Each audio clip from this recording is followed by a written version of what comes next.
আমার চারপাশে যে বিশাল বড় বড় পাহাড়গুলো দেখতে পাচ্ছ, সেই পাহাড়গুলোর আজ থেকে 1,00,000 বছর আগে উচ্চতা এর 10 গুণ ছিল।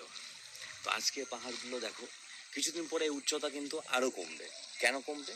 সূর্যের তাপে, বৃষ্টির জন্য, নানান রকম শীতল ঠান্ডা গরম, এই যে সমস্ত আবহাওয়ার পরিবর্তন হচ্ছে, বড় বড় পাথরগুলো ফেটে যাচ্ছে। বড় বড় পাথরগুলো ফেটে ছোট ছোট এরকম পাথরে পরিণত হচ্ছে। এইগুলো ফেটে আরো ছোট ছোট পাথরে পরিণত হচ্ছে।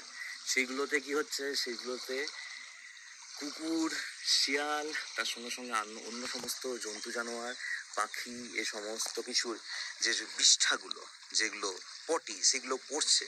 পড়ে পড়ে সেইগুলো কিরকম হচ্ছে দেখে না, এটা শিলা। এবার এক লাত মারছি, দেখো শিলাটা ছেড়ে গেল। যেন মনে হচ্ছে যেন এগুলো কাঠ, কিন্তু এগুলো কাঠ না, এগুলো কিন্তু শিলা। তো এক সময় বড় বড় যে পাহাড়গুলো রয়েছে, সে পাহাড়গুলোর পরিণতি এরকম টাইপের হবে।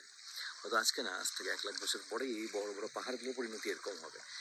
আর মানুষের অহংকার, ভিডিওর মাধ্যমে একটা মেসেজ দেওয়া যে ভদ্রভাবে থাকো, মানুষকে ভালোবাসো, মানুষকে ভালো চোখে দেখো, কারোর সমালোচনা করো না, সবাই সবারইটা দেখে চলো, নিজেরটা দেখে না।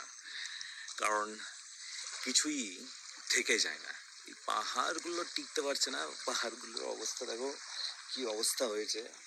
ঠিক আছে, পাহাড়গুলো টিকছে না। আর কোথায় মানুষ আমরা, সামান্য তুচ্ছ জিনিস। তো সম্পত্তি, ঠিক আছে, আমার কাছে এই আছে, আমার কাছে এই আছে, তোর কাছে কি আছে, এই যে সমস্ত কথাবার্তা বলা, কাউকে খারাপ চোখে দেখা, কাউকে কটু কথা বলা, কাউকে টিপ্পনি দিয়ে কথাবার্তা বলা, কারো মা বাবা তুলে গালিগালাজ করা, এগুলো কিন্তু বেশি দিন থাকে না। সবের পরিণতি, সবের শেষ পরিণতি কিন্তু এই একদম মৃত্তিকায়। ঠিক আছে, সবাইকে এটাই ভিডিওর মাধ্যমে বলার। সবাই ভালো থাকো, এটাই বলার।